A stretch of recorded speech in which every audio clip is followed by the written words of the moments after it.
यूरोपीय और हिंदुस्तान के फिरका परस्त इतिहासकारों ने सुल्तान औरंगजेब आलमगीर को जितना बदनाम किया उसकी मिसाल हिंदुस्तान के इतिहास में मिलना मुमकिन नहीं। इनको सबसे बड़ा हिंदू विरोधी, कट्टर, एंटी हिंदू, जालिम और न जाने क्या क्या कहा जाता है। लेकिन दोस्तों सवाल ये उठता है, क्या वाकई सुल्तान औरंगजेब आलमगीर ऐसे ही थे जैसा उन्हें बदनाम किया जाता है? आज की वीडियो में हम इतिहास के पन्नों से यही जानने की कोशिश करेंगे, क्या सुल्तान औरंगजेब आलमगीर कट्टर हिंदू विरोधी थे या फिर ये सारी बातें बेबुनियाद हैं।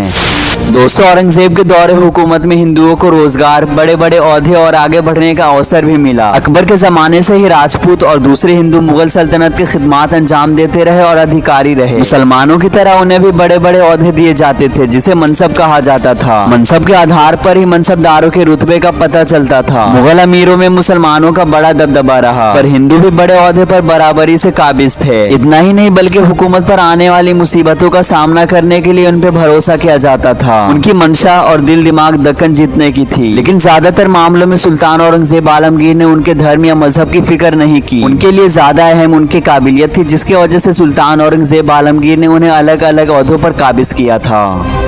जब शाहजहां के शहजादों के बीच वारिसाना हक के जंग का आगाज हुआ, उस वक्त उनके हिंदू मुलाजिम भी औरंगजेब और दारा के खेमों में बट गए थे। इस वारिसाना हक की लड़ाई में ज्यादातर राजपूतों ने दारा का साथ दिया, जबकि ज्यादातर मराठे, जो कि 17वीं सदी के मध्य तक इंतखाबी ताकत के साथ रहे, वो शहजादे औरंगजेब के साथ खड़े थे। कुल मिलाकर देखे तो वो 21 हिंदू जिनके पास 1000 से भी ज्यादा बड़े ओहदे थे, वो औरंगजेब की तरफ से लड़े, जबकि 24 हिंदुओं ने दारा शिकों की कयादत को चुना। यकीनन औरंगजेब दारा से जंगी मामलात और सियासत के मामले में कहीं ज्यादा आगे थे। आसान लफ्जों में कहे तो औरंगजेब को हिंदुओं से यकसा मदद मिली। अगर मुगल अमीरों का नजरिया देखे जिसमें हिंदू और मुस्लिम दोनों अमीर शामिल थे, तो दारा के मुकाबले औरंगजेब तख्त ताज के ज्यादा काबिल थे। चंद्रभान ब्राह्मण और दूसरे मुगल अधिकारियों के नजरिए से देखे तो सुल्तान औरंगजेब आलमगीर मुगल तख्त ताज के ज्यादा काबिल थे और सुल्तान औरंगजेब की फतेह से मुगल हुकूमत में कोई हेर फेर नहीं हुआ। दोस्तों औरंगजेब के ताजपोशी के बाद मुगल दरबार में हिंदुओं के हिस्सेदारी में ज्यादा फर्क नहीं आया। अकबर के जमाने में हिंदू अधिकारी मुगल दरबार में 22.5% थे, तो वहीं शाहजहां के जमाने में भी यह आंकड़ा शायद ही इधर उधर हुआ हो। औरंगजेब के दौरे हुकूमत के शुरुआत के 21 सालों में यह आंकड़ा 21.6% पे ठहरा रहा। लेकिन 1679 से लेकर 1707 तक औरंगजेब ने परसेंट बढ़ाकर 50% तक ला दिया। इस गिनती में कुछ लोग राजा रघुनाथ राव जैसे लोग भी थे, जो औरंगजेब के इनाम के हकदार है और औरंगजेब के दौरे हुकूमत में हिंदुओं की कहानी कहते हैं। आपको बता दें कि राजा रघुनाथ औरंगजेब के सबसे करीबी शाही अफसरों में से था। हालांकि उसने 5 बरस बादशाह की मुलाजमत की। रघुनाथ ने फाइनेंस मिनिस्टर का ओहदा शाहजहां के दौर से ही संभाला था। रामोगढ़ की जंग में जब औरंगजेब ने दारा शिकों को करारी हार का मुंह दिखाया, रघुनाथ उन अफसरों में शामिल थे जो औरंगजेब की तरफ से लड़ाई कर रहे थे। सुल्तान औरंगजेब आलमगीर ने रघुनाथ को मुगलिया दरबार का दीवान बनाया। सुल्तान ने उसे अपनी हुकूमत का चीफ फाइनेंस मिनिस्टर बनाया। औरंगजेब ने अपनी दूसरी ताजपोशी के दौरान रघुनाथ का मनसब बढ़ा दिया। इसके बाद रघुनाथ ने अपनी काबिलियत के बदौलत शाही खजाने का जिम्मेदारी संभाला। कुछ ही सालों के अंदर उसने अपने दूसरे साथी अफसरान को भी पीछे छोड़ दिया।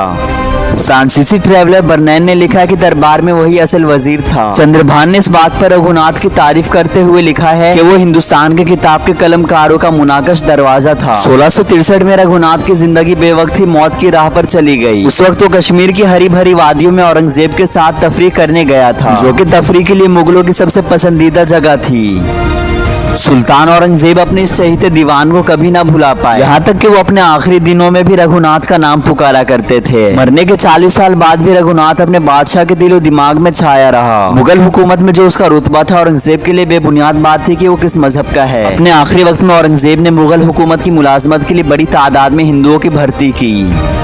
दोस्तों औरंगजेब का ये फैसला इंसाफ की बहुत बड़ी मिसाल है, जिसके बारे में यकीनन आपने बहुत कम सुना होगा। दोस्तों दरअसल काशी बनारस में एक पंडित की बेटी रहा करती थी जिसका नाम शकुंतला था। उस लड़की को एक मुगल गवर्नर ने अपने हवस का शिकार बनाना चाहा और उसे 1 महीने का समय दिया ताकि उसे शादी करे, जिसके बाद चुपके से वो लड़की अपना भेष बदल कर दिल्ली की तरफ निकल गई। जब वो लड़की दिल्ली पहुंची तब वो दिन शुक्रवार का था, यानी कि जुमे का दिन था। सुल्तान औरंगजेब मस्जिद से बाहर निकले और लोगों की फरियाद सुनने लगे। शकुंतला भी अपनी फरियाद लेकर औरंगजेब के पास आई। औरंगजेब ने शकुंतला का दिया हुआ खत ले लिया और उसकी पूरी दास्तान सुनी, जिसके बाद सुल्तान शकुंतला को इंसाफ दिलाने के लिए बनारस पहुंचते हैं। वहां पहुंचने के बाद औरंगजेब ने उस गवर्नर को अपने पास बुलाया और सजा के तौर पर गवर्नर के दोनों पैर हाथियों से बंधवाकर दोनों दिशा में दौड़ा दिए गए। दोस्तों आज की वीडियो को यहीं पर एंड करते। कमेंट्स में अपनी राय जरूर रखें, क्या वाकई सुल्तान औरंगजेब आलमगीर एंटी हिंदू यानी कि हिंदू विरोधी थे? बाकी ऐसे और वीडियोस देखने के लिए वीडियो को लाइक करके चैनल को सब्सक्राइब करके बेल आइकन को जरूर प्रेस करें।